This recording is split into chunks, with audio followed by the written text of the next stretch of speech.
Hello everyone, welcome to Hindi with teacher channel. तो आज से हमारा एक नया बैच शुरू हो रहा है। ये प्रीवियस ईयर क्वेश्चन पेपर वाली बैच है, लेकिन ये एक नए तरीके का है। इसमें हम यूनिट वाइज पीवाईक्यू सॉल्व करेंगे। इसमें मैंने 2020 से 2023 तक के जितने भी हमारे क्वेश्चन पेपर 2 के हुए हिंदी के दोनों शिफ्ट के टोटल 10 क्वेश्चन पेपर बैठ रहे थे। तो उन 10 क्वेश्चन पेपर में जितने भी क्वेश्चन यूनिट 1 से आए हैं वे सभी क्वेश्चन मैंने आज की क्लास में रखे हुए हैं। शुरुआत करते हैं। यहाँ पर मैंने लिखा हुआ है किस ईयर का पेपर है, कौन सी शिफ्ट का है और कब हुआ था। ठीक है।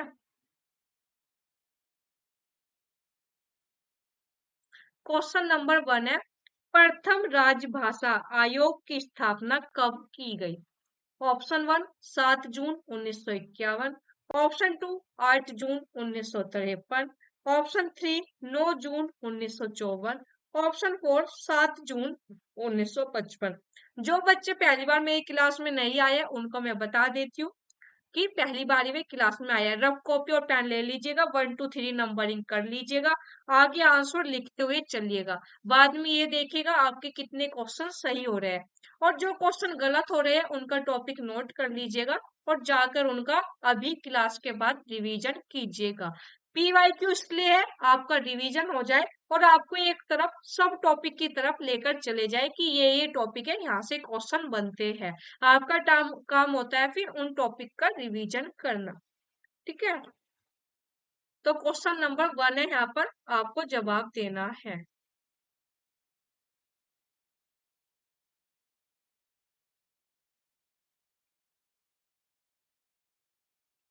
जी, तो यहाँ पर हमारा जवाब हो जाएगा 4 7 जून 1955। आगे चले गए क्वेश्चन नंबर 2। पहला क्वेश्चन आया राजभाषा आयोग से। ठीक है। आगे ये अपभ्रंश से भी बोली से एक क्वेश्चन आता ही है, तो आपको तीनों अपभ्रंश किस अपभ्रंश से कौन सी बोली निकली है भाषा आपको पता होनी चाहिए। ठीक है। बघेली बोली किस अपभ्रंश से विकसित हुई है आपको बताना है। Option 1 Shauraseni, option 2 Magadhi, option 3 Ardhamagadhi, option 4 ब्राचट। जी, क्वेश्चन नंबर 2 का हमारा जवाब हो जाएगा 3 अर्धमागधी। आगे चलेंगे क्वेश्चन नंबर 3। इसके बाद देखो अलग अलग टॉपिक के आपको मिले। एक तरफ राजभाषा आयोग का क्वेश्चन पूछा गया, फिर बोली से आया, तीसरा क्वेश्चन आया व्यंजन ध्वनि से। उच्चारण स्थान बिल्कुल याद कर जाइएगा। ठीक है। इस पर संघर्षी व्यंजन ध्वनि कौन सी है आपको बतानी है। ऑप्शन 1 से, ऑप्शन 2 ये, ऑप्शन 3 ने, ऑप्शन 4 जय। आपको बताना है इन चारों में से कौन सी इस पर संघर्षी व्यंजन ध्वनि है। Question number 3। जी बिल्कुल, इसका जवाब हमारा हो जाएगा 4 जय। आगे चलेंगे क्वेश्चन नंबर 4। स्वर ध्वनि के संबंध में निम्नलिखित तथ्यों पर विचार कीजिए। ए, स्वरों का स्वतंत्र उच्चारण नहीं किया जा सकता। बी पॉइंट है, उच्चारण की दृष्टि से मूल स्वर जो है 10 है। सी पॉइंट है, स्वर ध्वनि के उच्चारण में हवा अबाध गति से मुख विवर से निकलती है। डी पॉइंट कह रहा है सभी स्वर जो है अक्षरिक नहीं होते हैं। ई कह रहा है मात्रा के आधार पर स्वर दो प्रकार के होते हैं, ह्रस्व और दीर्घ। आपको बताना है इन पांचों में से क्या सही जवाब है। Question number 4।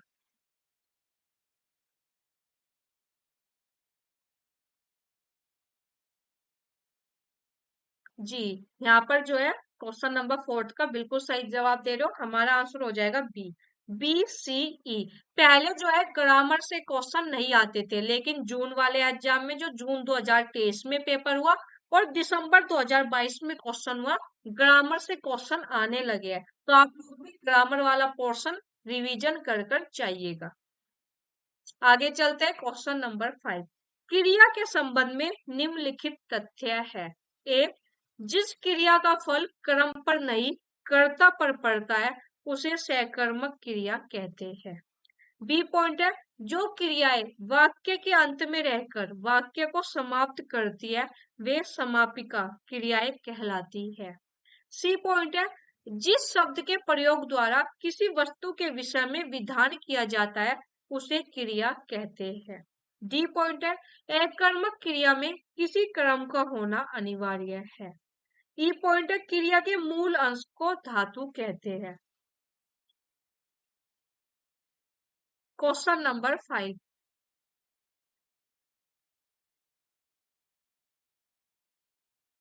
जी, यहाँ पर हमारा जवाब हो जाएगा 3, बी सी ई। बी सी ई। आगे चलते हैं। फिर ये समास से क्वेश्चन आया। इधर समास के नाम दिए हुए हैं, इधर उदाहरण है। आपको बताना है किसमें कौन सा समास है। क्वेश्चन नंबर 6, तत्पुरुष समास, द्वंद्व समास, अव्ययीभाव समास, बहुब्रीहि समास। आपको बताना है इनमें से क्या होगा हमारा आंसर। ठीक है, 4 ऑप्शन यहाँ पर आपको दिख रहे होंगे। क्वेश्चन नंबर 6 का जवाब दीजिए।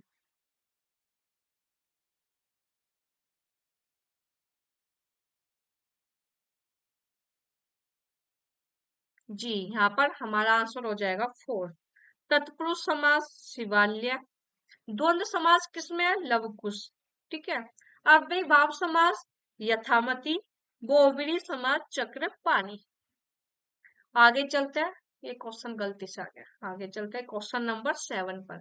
देवनागरी लिपि के मानकीकरण के प्रयासों को पहले से बाद के क्रम में लगाए। ए, डॉक्टर राधा कृष्ण की अध्यक्षता में गठित परिषद। बी पॉइंट है, महादेव गोविंद रानाडे के सुझाव। सी पॉइंट है, काका कालेलकर की अध्यक्षता में गठित सुधार समिति। डी पॉइंट है, महाराष्ट्र साहित्य परिषद पुणे द्वारा गठित लिपि सुधार समिति। ई पॉइंट है, आचार्य नरेंद्र देव की अध्यक्षता में गठित परिषद। 5 है, आपको बताना है जो जिस सन में है उन्हें पहले से बाद के क्रम में लगाना है। Question number 7। नहीं रजनी, सही चल रहा है।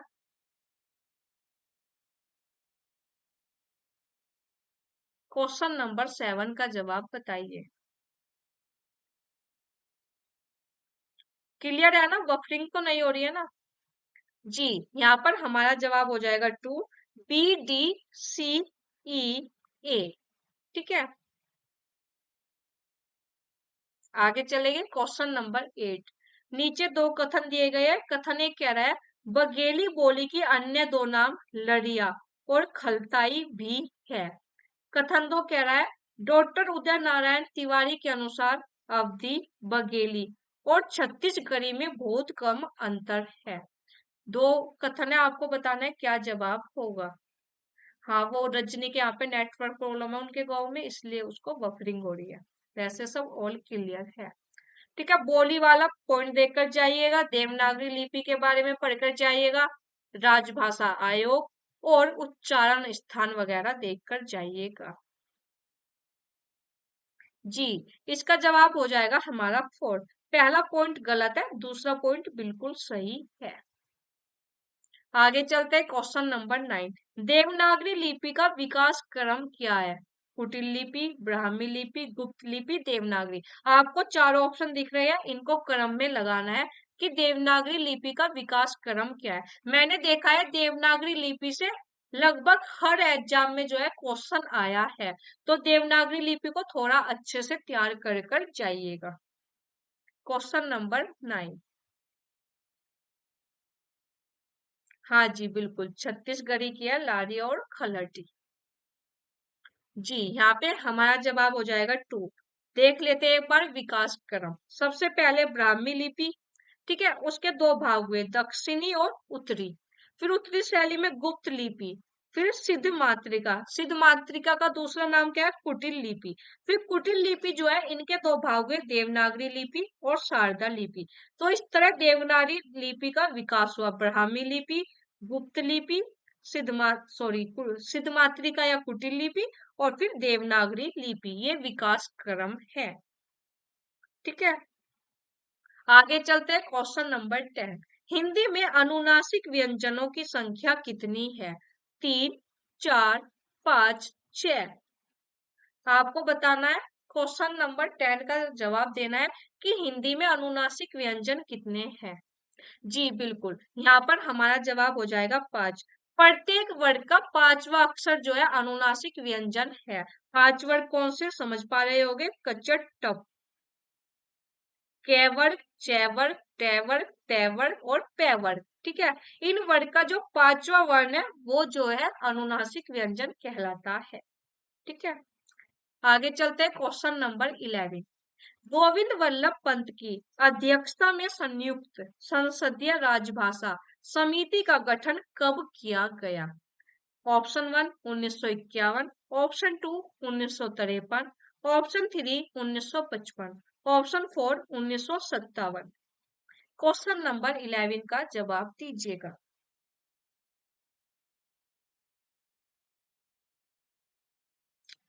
जी, यहाँ पे हमारा जवाब हो जाएगा 4 1957। आगे चलेंगे क्वेश्चन नंबर 12 पर। बुंदेली बोली की उपबोलियां कौन सी है?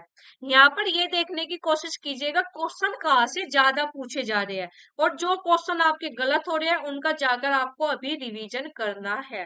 ठीक है, और उम्मीद कर रही हूँ कि आप यूनिट 1 का अपने नोट्स से अच्छे से रिवीजन कर कर क्लास में आए होंगे। ठीक है, बताना है बुंदेली बोली की कौन सी उपबोलियां कौन सी है। चार ऑप्शन आपके सामने है, बताइएगा, क्वेश्चन नंबर 12 का जवाब दीजिएगा। क्या हुआ सीखो OMG? अच्छा, ऐसा क्यों होता है जब मैं अपना कोई भी नया बैच शुरू करती हूँ तो पहले दिन काफी बच्चे रहते हैं, फिर धीरे धीरे धीरे कम होने लगते हैं? तो आप में धैर्य की कमी होती है कि मतलब पढ़ते शुरू में तो उत्साह रहता है कि हाँ हम चलो क्लास करेंगे, नया बैच शुरू हो रहा है, फिर धीरे धीरे बहुत कम बच्चे रेगुलर रहते हैं। ये मैं सही कह रही हूँ या नहीं? इस बैच में भी ऐसा होगा या आप 10 की 10 यूनिट अच्छे से सोल्व करोगे? जी बिल्कुल, यहाँ पर हमारा जवाब हो जाएगा 3 भदोरी, बनाफरी, खटोला। आगे चलते हैं क्वेश्चन नंबर 13। फिर देवनागरी लिपि से क्वेश्चन आया है ना। देवनागरी लिपि के संबंध में निम्नलिखित तथ्य मिलते हैं। ए, नाग लिपि से नागरी नामकरण नहीं हुआ है। बी पॉइंट कह रहा है देवनागरी की वर्णमाला का वर्णक्रम वैज्ञानिक है। सी पॉइंट कह रहा है नगरों में प्रचलित होने से देवनागरी नाम पड़ा। डी पॉइंट कह रहा है गुजरात के नागर ब्राह्मणों के नाम पर नागरी नाम पड़ा। ई पॉइंट कह रहा है देवनागरी लिपि अक्षरिक नहीं है।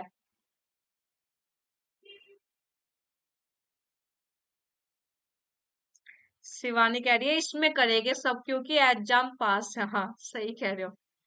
हाँ आप लोग तो हमेशा ही रहते हो, अंजू, रजनी, शिवानी, बहुत बच्चे हैं जो रेगुलर रहते हैं। कोई बात नहीं, पढ़ लेना चाहिए, चाहे रिकॉर्डिंग देखो चाहे लाइव देखो। और कल से ये मेरी क्लास रिकॉर्डिंग ही होगी, है ना। जी बिल्कुल, यहाँ पे जवाब हो जाएगा 3, बी, सी और डी। आगे चलते हैं क्वेश्चन नंबर 14। अवधि और ब्रज में निम्नलिखित वैषम्य मिलता है। ए पॉइंट कह रहा है अवधि का संबंध पूर्वी हिंदी से है, जबकि ब्रज का संबंध पश्चिमी हिंदी से है। बी पॉइंट कह रहा है अवधि में ए, औ स्वर का उच्चारण ऐ, औ के रूप में होता है, किंतु ब्रज में ये स्वर अय, अय, एओ के रूप में उच्चारित होते हैं। सी पॉइंट कह रहा है ध्वनि के स्तर पर अवधि अकारांत है, जबकि ब्रज उकारांत है। डी पॉइंट कह रहा है अवधि में क्षतिपूरक दीर्घीकरण की प्रवृत्ति अधिक है, ब्रज में कम है। ई पॉइंट कह रहा है अवधि में पुल्लिंग संज्ञा पदों में वा परसर्ग जुड़ने की प्रवृत्ति मिलती है, जबकि ब्रज में प्रायः ऐसा नहीं होता। चार ऑप्शन आपके सामने है। ऑप्शन 1 केवल ए, बी और डी, ऑप्शन 2 केवल ए, बी और सी, ऑप्शन 3 केवल ए, डी और ई, ऑप्शन 4 केवल ए, बी और ई। 4 पॉइंट आपको जवाब देना है क्वेश्चन नंबर 14 का। जी बिल्कुल, यहाँ पे हमारा जवाब हो जाएगा 4, ए, बी और ई। आगे चलते हैं क्वेश्चन नंबर 15। उच्चारण स्थान है तालव्य, मूर्धन्य, कंठ, वत्स्य। आपको चारों यहाँ पर व्यंजन ध्वनियां दिख रही होगी, मैच करना है। क्वेश्चन नंबर 15 उच्चारण स्थान याद कर कर जाइएगा। कल भी मैंने आपको बताया था इसके बारे में, उच्चारण स्थान के बारे में, जब हम क्वेश्चन सोल्व कर रहे थे।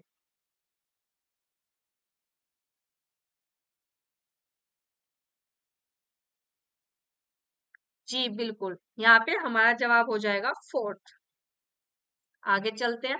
Question number 16 the repeated question है, 3-4 बार एग्जाम में पूछा जा चुका है।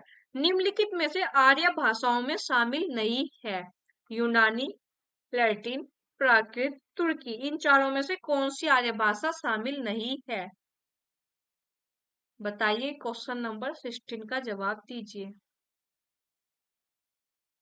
जी, यहाँ पे हमारा जवाब हो जाएगा फोर्थ, तुर्की। ठीक है, देख लेते हैं क्वेश्चन यहाँ से था, और ये क्वेश्चन आपको बार बार रिपीट मिलेगा। आर्य भाषाएं कौन सी है? संस्कृत, प्राकृत, अंग्रेजी, फारसी, यूनानी और लैटिन। सामी भाषाएं कौन सी है? इब्रानी, अरबी, हबसी। तुरानी भाषाएं कौन सी है? मुगली, चीनी, जापानी, द्रविड़ी और तुर्की। ठीक है, ऑप्शन में क्या था? आंसर हो जाएगा तुर्की। तुर्की किस तरह की भाषा है? तुरानी भाषा है। आगे चलेंगे, क्वेश्चन नंबर 17। निम्नलिखित में तत्सम शब्द नहीं है। आज्ञा, राय, सर्व, स्वामी, इन चारों में कौन सा तत्सम शब्द नहीं है? आपको बताना है। जी, यहाँ पे हमारा जवाब हो जाएगा टू राइट। देख लेते हैं, ये भी आपका क्वेश्चन यहाँ से ही पूछा गया है। ठीक है, राय हमारा आंसर हो जाएगा, क्योंकि राय कैसा शब्द है? तद्भव शब्द है। आगे चलेंगे, क्वेश्चन नंबर 18। निम्नलिखित में से तत्सम शब्द है। आग, बयार, पंख, अक्सर। जो ये पीछे क्वेश्चन था, ये था सेकंड शिफ्ट में पूछा था, 30 सितंबर 2022 को जो एग्जाम हुआ था। और यही इसी तरह का क्वेश्चन फर्स्ट शिफ्ट में भी पूछा गया था, 30 सितंबर के एग्जाम में। क्वेश्चन नंबर 18 का जवाब आपको देना है। कोई बात नहीं दिग्विजय, बाद में कर लेना जो क्वेश्चन रह गए हैं। और वैसे भी पीवाईक्यू आपने पहले भी, मुझे उम्मीद है, अच्छे से कर रखी है ना। जी, यहाँ पर जवाब हो जाएगा फोर्थ, अक्सर। आगे फिर क्वेश्चन है, निम्नलिखित में से कौन आर्य भाषाओं में शामिल नहीं है? इस बार ऑप्शन चेंज कर दिए। संस्कृत, अंग्रेजी, अरबी, फारसी। लेकिन क्वेश्चन है वहीं से ही, ठीक है। और अभी आपको इस तरह के 2-3 क्वेश्चन और देखने को मिलेंगे, क्योंकि 3-4 साल कंटिन्यू इस तरह के क्वेश्चन पूछे गए। क्वेश्चन नंबर 19 का जवाब दीजिए।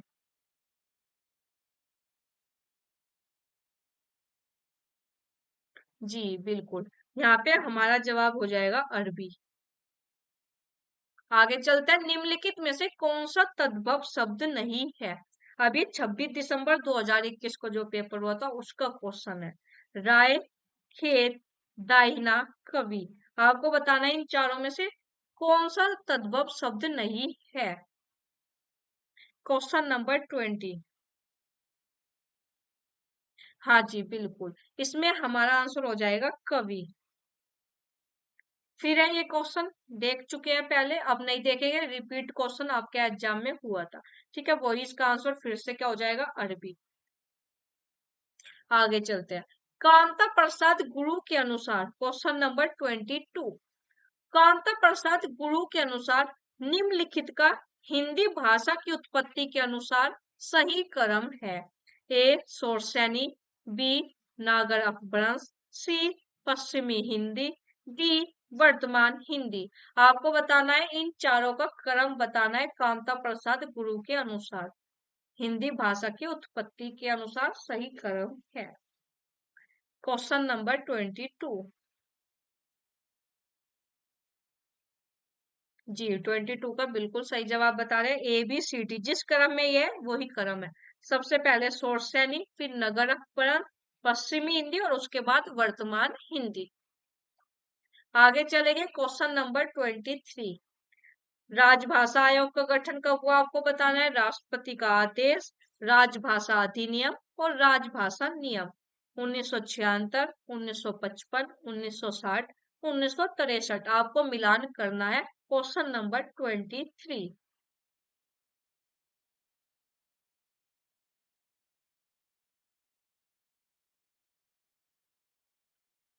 बताइए, क्वेश्चन नंबर 23 का कमेंट कर कर जवाब दीजिए।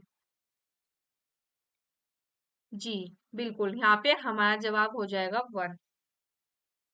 राजभाषा आयोग 1955, राष्ट्रपति का आदेश 1960, राजभाषा अधिनियम 1963, राजभाषा नियम 1976।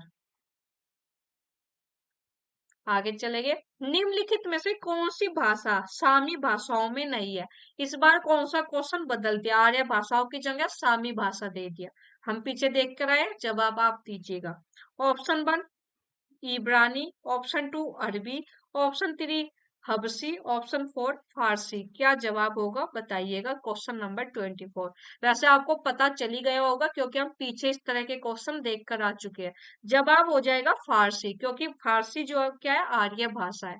देखो यहाँ पर सामी भाषाएं तीन ही है, इब्रानी, अरबी, हबसी, और तीनों दी हुई है। ठीक है, तो क्या बचा? फारसी ही बचा, और फारसी क्या है? आर्य भाषा है। Question number 25। उच्चारण स्थान और वर्ण मैच करना है। ओष्ठ्य, दंत्य, कंठ्य, तालव्य, च, पे, ते, गे। Question number 25।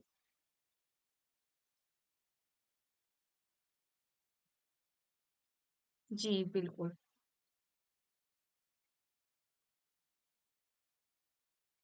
एग्जाम जब क्लियर होगा जब आप लोग अच्छे से पढ़ोगे, रिवीजन करोगे। ठीक है विपिन जी। जी बिल्कुल। यहाँ पे हमारा जवाब हो जाएगा 2। ओष्ठ्य पे, दंत्य ते, कंठ्य गे, तालव्य च। ठीक है। निम्नलिखित में से कौन सा तत्सम शब्द नहीं है? अग्नि, भ्राता, आज्ञा, किसान। आपको बताना है। क्वेश्चन नंबर 26 का जवाब दीजिए।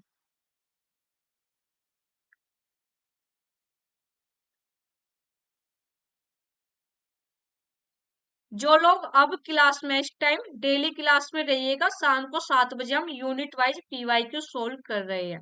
ठीक है, तो क्लास में बिल्कुल बने रहिएगा।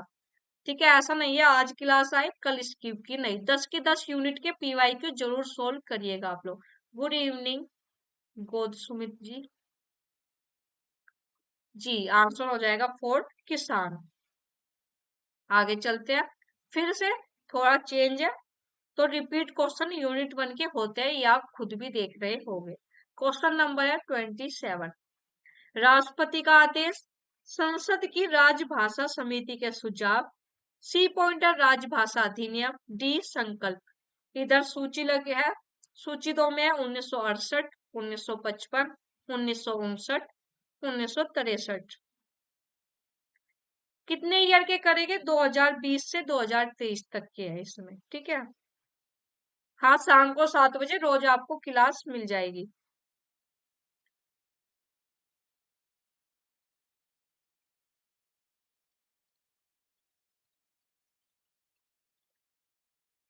जी क्वेश्चन नंबर 27 का जवाब हो जाएगा 4।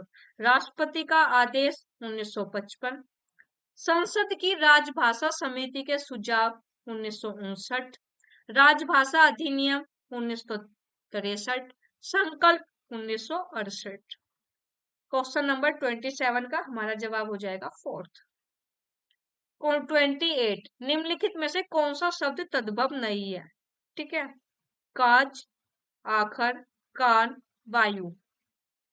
क्वेश्चन नंबर 28 का जवाब दीजिएगा।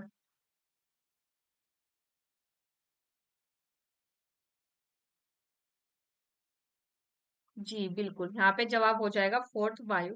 फिर से वही है, 3-4 साल कंटिन्यू इस पेज में से और एक आर्य भाषा वाले पेज में से कंटिन्यू क्वेश्चन आए हैं। आगे क्वेश्चन नंबर 29। निम्नलिखित में से कौन सा शब्द यौगिक है, रूढ़ नहीं? ऑप्शन 1 जलद, ऑप्शन 2 नाक, ऑप्शन 3 कान, ऑप्शन 4 पर। आपको बताना है इनमें से कौन सा शब्द यौगिक है लेकिन रूढ़ नहीं है। क्वेश्चन नंबर 29 का जवाब दीजिए।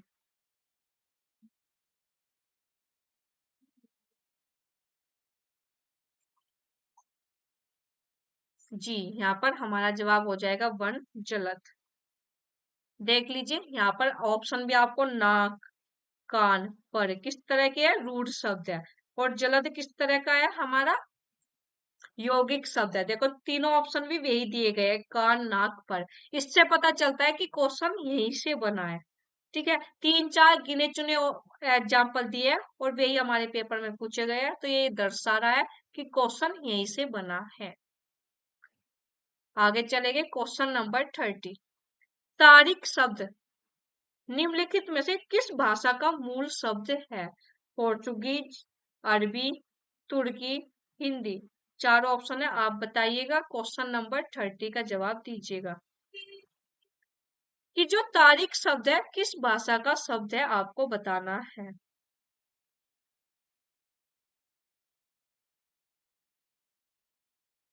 जी, यहाँ पे हमारा जवाब हो जाएगा टू, अरबी।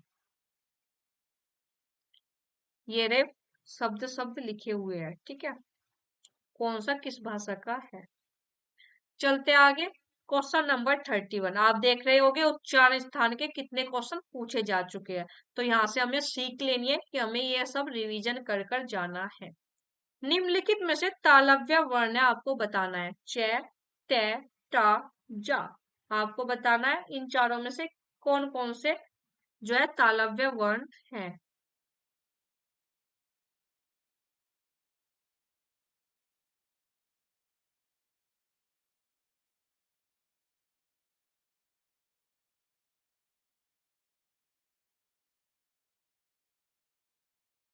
जी, यहाँ पे हमारा जवाब हो जाएगा फोर, ए और डी।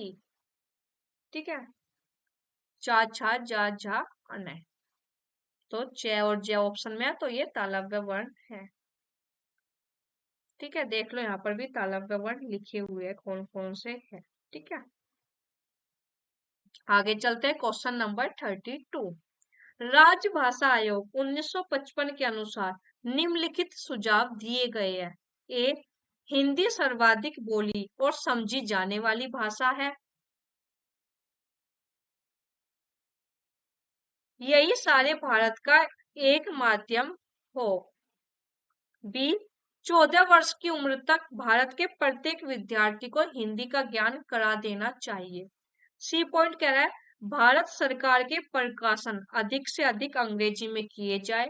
डी पॉइंट कह रहा है उच्च न्यायालयों में क्षेत्रीय भाषाओं का व्यवहार होना चाहिए। चार पॉइंट है, आपको बताना है इनमें से क्या क्या सही है, कौन कौन से सुझाव दिए थे राजभाषा आयोग 1955 के अनुसार। क्वेश्चन नंबर 32 का जवाब दीजिए। और जब क्लास में 200 बच्चे हो जाए तो बता दीजिएगा मुझे, है ना। जी बिल्कुल, इसमें हमारा जवाब हो जाएगा two, A B T. A B और डी। ठीक है, आगे चलते हैं क्वेश्चन नंबर 33। फिर से ये बोली वाला क्वेश्चन है, आपको मैच करना है। राजस्थानी, पश्चिमी हिंदी, पूर्वी हिंदी, बिहारी हिंदी। इधर है भोजपुरी, छत्तीसगढ़ी, कन्नौजी, मालवी। आपको जवाब देना है क्वेश्चन नंबर 33 का।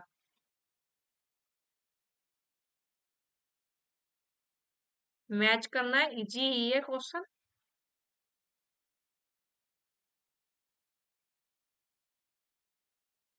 सत्येंद्र ज्यादा रील देख कर आए हो क्या? जी, आंसर हो जाएगा वन। राजस्थानी, मालवी, पश्चिमी हिंदी, कन्नौजी, पूर्वी हिंदी, छत्तीसगढ़ी, बिहारी हिंदी, भोजपुरी। आगे चलते हैं क्वेश्चन नंबर 34।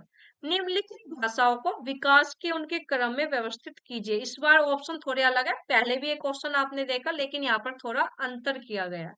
ठीक है, ए शौरसैनी, बी पहली प्राकृत, सी वर्तमान हिंदी, डी पूर्वी हिंदी।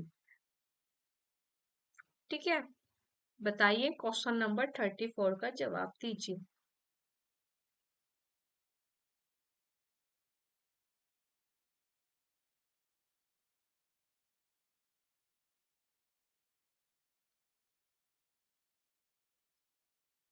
जी बिल्कुल, यहाँ पे हमारा जवाब हो जाएगा two, B A D C. सबसे पहली पहली प्राकृत, फिर उसके बाद शोरसैनी अपभ्रंश, फिर पूर्वी हिंदी और सबसे आखिरी में वर्तमान हिंदी। चलते हैं क्वेश्चन नंबर 35 पर। निम्नलिखित में से कौन सा शब्द रूढ़ है लेकिन यौगिक नहीं? पीला, झटपट, घुड़साल, पंकज। इन चारों में से आपको बताना है कौन सा शब्द रूढ़ है लेकिन यौगिक नहीं। Question number 35।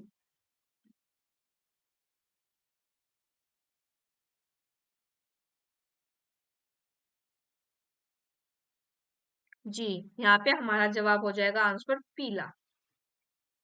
आगे निम्नलिखित में से कौन सा शब्द फारसी का है? दाग, औरत, नीलम, फीस। इन चारों में आपको बताना है कौन सा शब्द फारसी का है।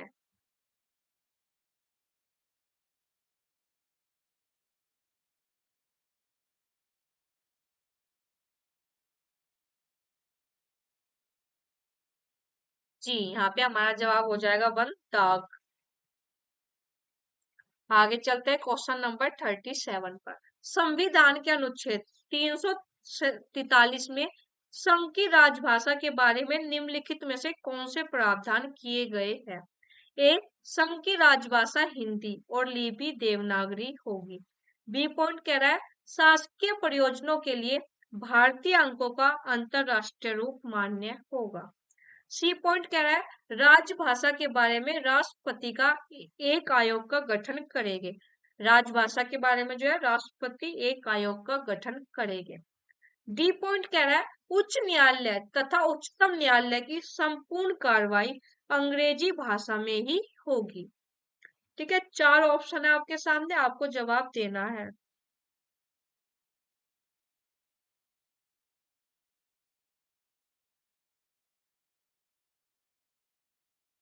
जवाब दीजिए क्वेश्चन नंबर 37 का। जी बिल्कुल, यहाँ पे हमारा जवाब हो जाएगा टू, ए और बी। राजभाषा हिंदी और लिपि देवनागरी होगी और भारतीय अंकों का अंतरराष्ट्रीय रूप मान्य होगा। चलते हैं क्वेश्चन नंबर 38। आपको बढ़ गया, इधर इधर बोलिए, आपको मैच करनी है। पश्चिमी हिंदी, पूर्वी हिंदी, बिहारी हिंदी, राजस्थानी। इधर है मेवाती, बुंदेली, बघेली, मगही। इनमें से पीछे हम काफी देख कर भी आ चुके हैं। ठीक है, तो यह क्लास देखने पर आपको यूनिट 1 के बारे में इतना पता चल जाएगा किन टॉपिक पर हमें ज्यादा फोकस करना है, कौन से क्वेश्चन बार बार रिपीट मोड पर पूछे जा रहे हैं। बस आपको ग्रामर का रिवीजन और करना है, जो कि मैं आपको बता चुकी हूँ। अब ग्रामर से भी क्वेश्चन पूछे जाने लगे हैं। जी, यहाँ पे हमारा जवाब हो जाएगा बी। पश्चिमी हिंदी बुंदेली, पूर्वी हिंदी बघेली, बिहारी हिंदी मगही, राजस्थानी मेवाती। आंसर हो जाएगा हमारा टू। आगे चलते हैं क्वेश्चन नंबर 39। निम्नलिखित भाषाओं को विकास के उनके क्रम में व्यवस्थित कीजिए। इस बार भी कुछ ऑप्शन पहले वाले और कुछ थोड़ा बहुत चेंज किया गया है। ए पॉइंट है प्राचीन संस्कृत, बी शोरसैनी, सी लौकिक संस्कृत, डी पश्चिमी हिंदी। आपको इनको क्रम में लगाना है। 4 पॉइंट आपको दिख रहे होंगे, 4 ही ऑप्शन यहाँ पर है। क्वेश्चन नंबर 39 का जवाब दीजिए।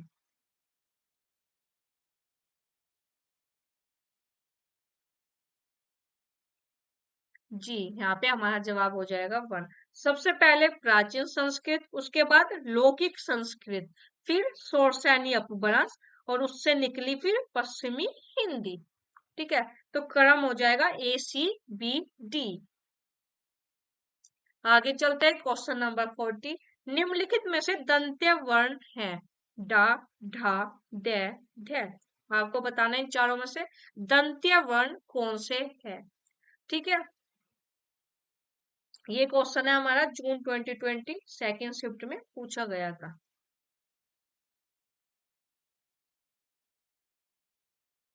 जी, यहाँ पे हमारा आंसर हो जाएगा फोर्थ, सी डी, द, ठ। जो है ये दोनों हमारे हो जाएंगे दंत्य वर्ण।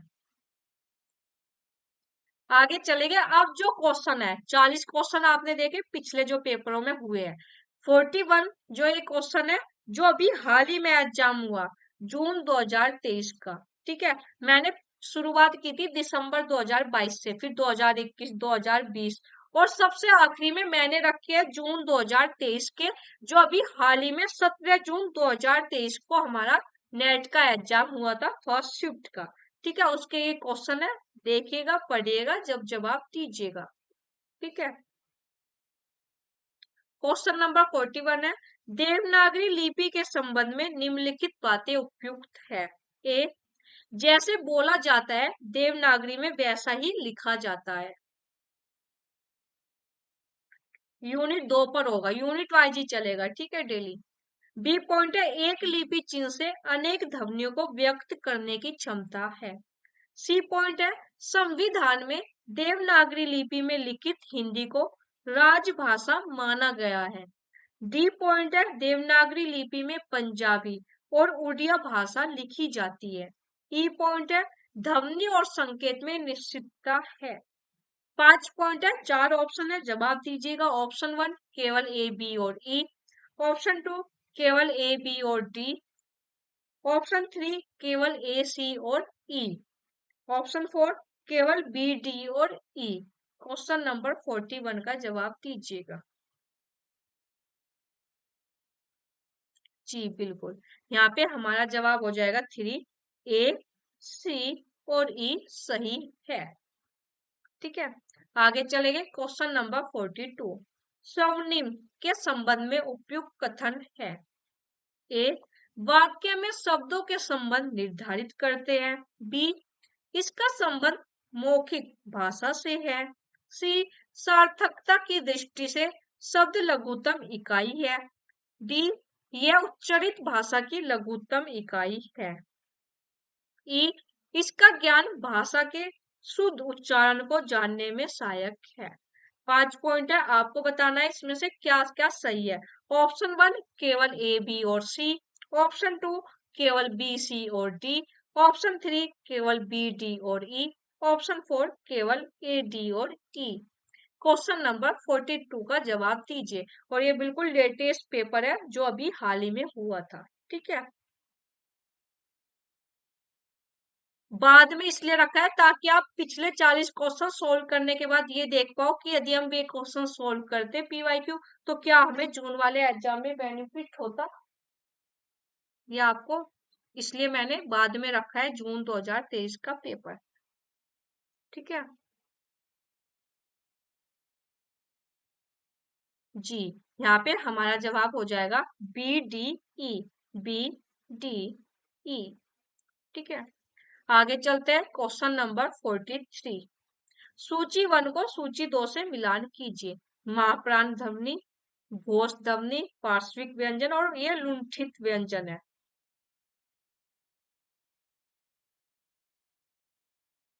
ठीक है, इधर 1 दिए गए हैं, जे लेरेक है। आपको मैच करना है कि कौन सा 1 कौन सा व्यंजन है। ठीक है, जी ठीक है, देख लिया मैंने, 200 कंप्लीट हो गए। अगर आपको क्लियर नहीं दिखाई दे रहा है, कॉर्नर में 3 बिंदु है उस पर क्लिक करोगे तो आपको क्वालिटी वाला ऑप्शन दिखाई देगा, उसमें जाकर थोड़ी अपनी वीडियो की क्वालिटी बढ़ा लीजिए तो आपको क्लियर दिखाई देगा। ठीक है, क्वेश्चन नंबर 43 का जवाब दीजिए। जी यहाँ पे हमारा जवाब हो जाएगा 3। माप्राण ध्वनि कौन सी है? ख। घोष ध्वनि कौन सी है? ज। पार्श्विक व्यंजन ल। और लुंठित व्यंजन कौन सा है? रे। ठीक है, आगे चलेंगे। 44, मालवी का केंद्र है जयपुर, इंदौर, जोधपुर, जबलपुर।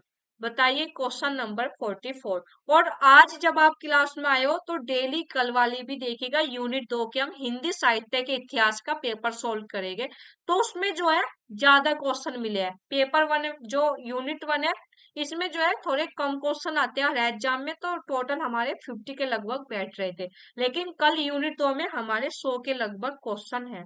अच्छे से सोल्व कीजिएगा, पता चल जाएगा, पूरा हिंदी साहित्य का इतिहास आपका रिवीजन हो जाएगा।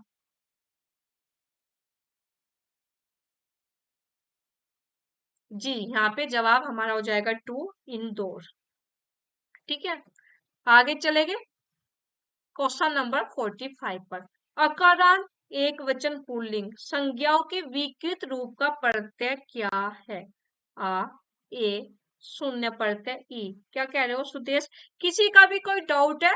एक बार क्वेश्चन सोल्व कर लो, उसके बाद 5 मिनट मिलेगी, आपका जो भी डाउट है आप पूछ लीजिएगा, ठीक है? और आप लोग क्लास में इतने आए हो उसके लिए बहुत बहुत धन्यवाद कि आप लोग मेरी क्लास को इतना पसंद कर रहे हो। नहीं, कल रिकॉर्डिंग क्लास रहेगी, ठीक है? जी, क्वेश्चन नंबर 45 का जवाब होगा ए, ठीक है?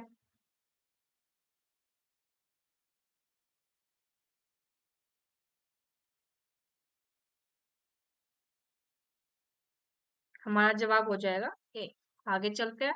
क्वेश्चन नंबर 46, निम्नलिखित में से अविकारी शब्द है? संज्ञा, विशेषण, क्रिया, क्रिया विशेषण। आपको बताना है इन चारों में से कौन सा अविकारी शब्द है। Question number 46।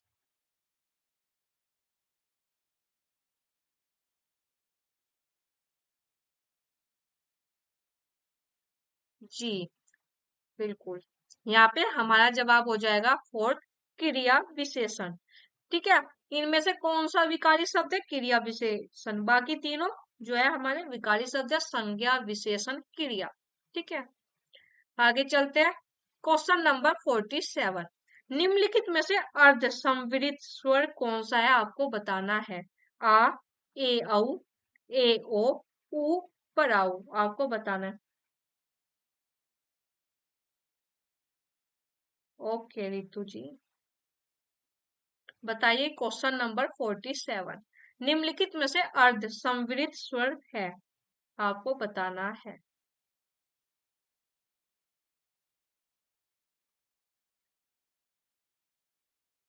जवाब दीजिए।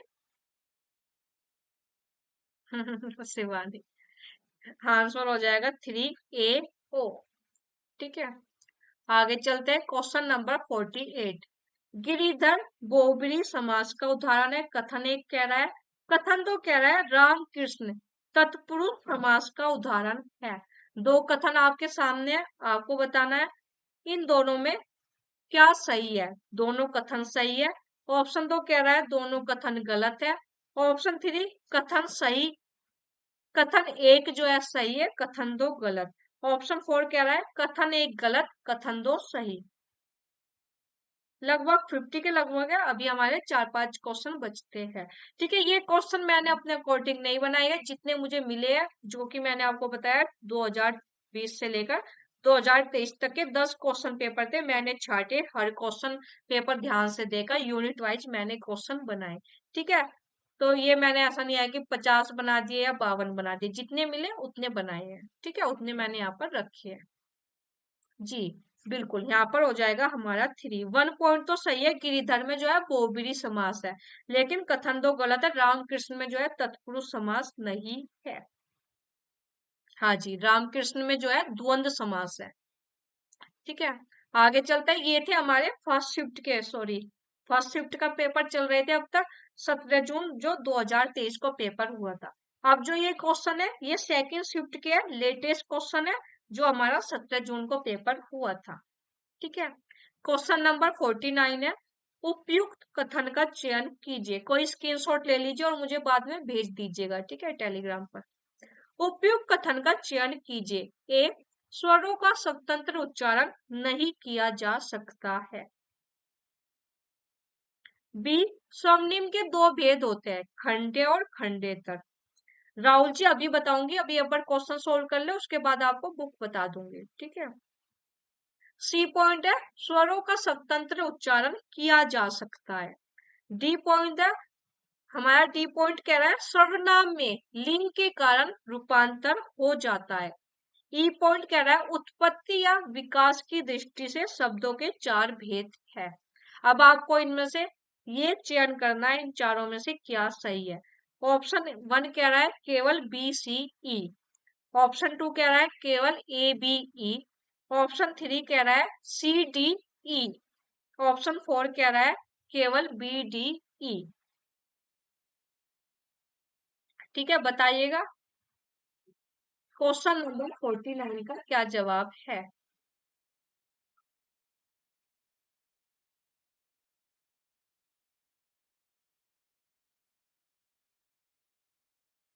जवाब दीजिए 49 का। जी, यहाँ पे हमारा जवाब हो जाएगा 1, BCE।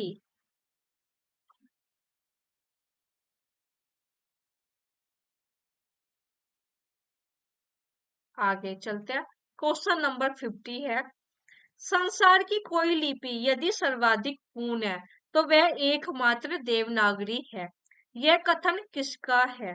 Option 1 Bloomfield, option 2 AJ Ellis, option 3 Isaac Pitman, option 4 William Jones. आपको बताना है कि क्या सही है, किसका ये कथन है। कौन सा? कि संसार की कोई लिपि यदि सर्वाधिक पूर्ण है तो वह एकमात्र कौन सी लिपि है? देवनागरी लिपि है। किसने ऐसा कहा है? क्वेश्चन नंबर 50 का जवाब दीजिए।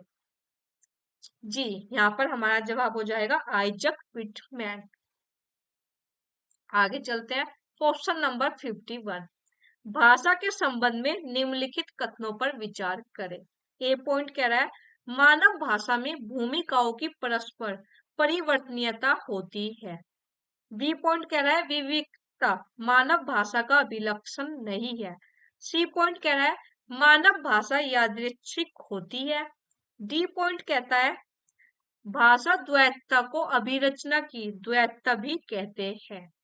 ई पॉइंट कह रहा है, स्थान और काल का अंतरण मानवेतर भाषा गुण है। 5 पॉइंट है भाषा के संबंध में।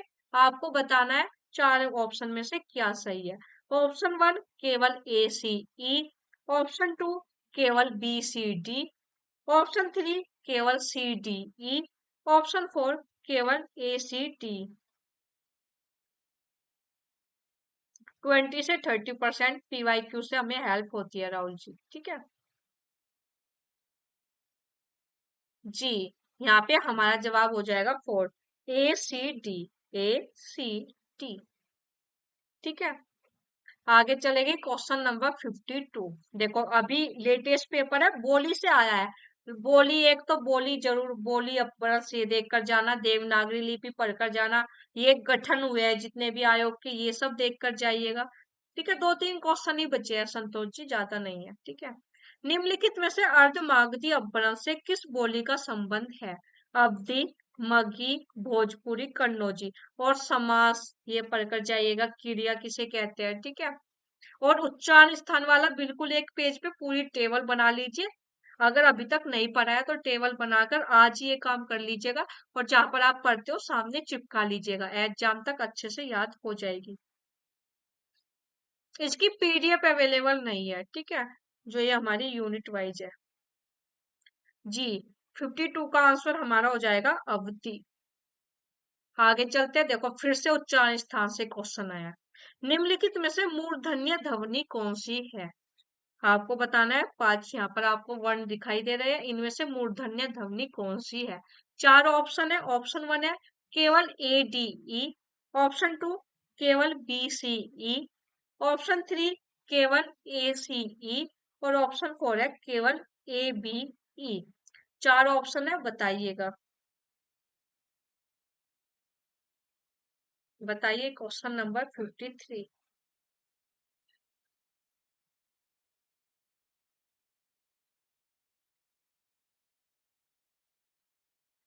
जी, बिल्कुल, यहाँ पे हमारा जवाब हो जाएगा BCE। और ये आज का अंतिम क्वेश्चन भी था, ठीक है। क्वेश्चन हमारे 53 क्वेश्चन हुए यूनिट 1 से, ठीक है। और कल को क्लास में मिलते हैं यूनिट 2 हिंदी साहित्य के इतिहास क्वेश्चन के साथ में। आपको मेरा ये कंटेंट कैसा लग रहा है जो मैंने अभी तक पढ़ाया है, और जो ये यूनिट वाइज वाली सीरीज लाई हूँ ये आपको कैसी लग रही है, ये एक बार कमेंट कर कर जरूर बता दीजिएगा। और क्लास को यदि आपको लग रहा है कि अच्छा कंटेंट है, अच्छा तरीका है PYQ सोल्व करवाने का, तो हमारी क्लास को शेयर कर दीजिएगा। और यदि आपको हमारे चैनल पर कंटेंट पसंद आ रहा है, आपको हमारी क्लास यूजफुल लगती है कि एग्जाम में हमें जरूर बेनिफिट देगी, तो हमारे चैनल को सब्सक्राइब कर दीजिएगा। धन्यवाद।